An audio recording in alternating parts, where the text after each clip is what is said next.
Hello, my name is Dan Rebar. I'm a conservation technician here at Cincinnati Parks. Today we're on site at Parker Woods in the north side community of Cincinnati, and we're going to be talking about some of the non-native plant species that have become well established not only here in southwest Ohio, but in much of the Midwest as a whole.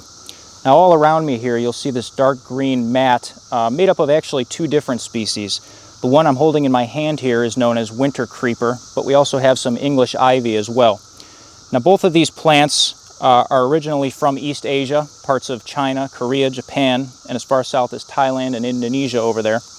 And they were originally brought over for use in the ornamental landscaping trade. These plants are very hardy. They grow both vertically and horizontally and are very good at filling space. And for that reason, they've been widely used by gardeners as a very useful landscaping plant. Now looking at winter creeper specifically, this plant has a number of different color forms and shapes in the leaf. Where it is still commercially available in some nurseries and garden centers, this plant will often range in color from white to purple to this dark green that we see typically out in the natural environment like this. What you also notice is that this plant has sort of whitish or yellow-green veins running along the leaf axes, and it has that opposite leaf arrangement. Now what this plant typically, the form it'll typically take is this very widespread loose vine structure. That's what makes it an effective ground cover. It'll also ascend trees into the canopy, sometimes as high as 70 to 80 feet. There are a few different types, or cultivars as we call them, that will take on a shrubby appearance with some proper pruning. But this is what we will typically find it looking like out here when it has escaped cultivation or yards. Now you also notice that this plant has a very glossy or waxy look to it.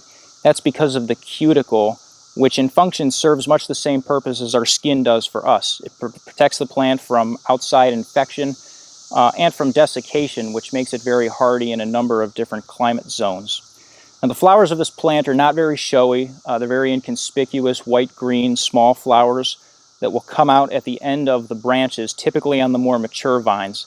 Those flowers are in bloom roughly from the end of May in some of the more southern latitudes, all the way through July. This plant also will produce very bright red or orange berries by the end of the fall. And these berries are very attractive to wildlife and birds, which really serves as their primary mechanism for dispersal.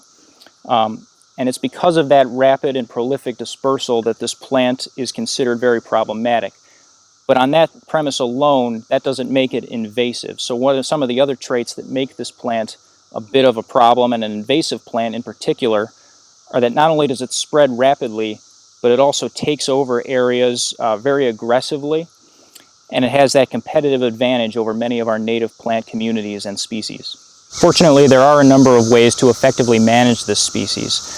On small emerging populations that really haven't gotten a good foothold yet, the plant can actually be hand-pulled, and this tends to work well. However, it is quite laborious and time-consuming, and you have to be careful because if any fragments of the plant remain, those can quickly resprout and allow the plant to become established all over again. Now the approach that the parks typically takes is to use a very low concentration of herbicide, either as a late season foliar application on ground cover such as this, or as a cut stump treatment on some of those larger, more mature vines. And I mentioned earlier that this plant has that waxy cuticle. That's important to know for us as managers because it can reduce the effectiveness of the herbicide applications.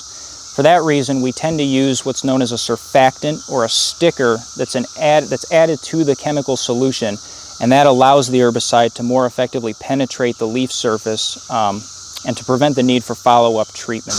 If you are a homeowner interested in chemical treatment of this plant, as always, check with your local extension office or online to ensure that you receive proper guidance and training materials for safe and effective application with herbicides.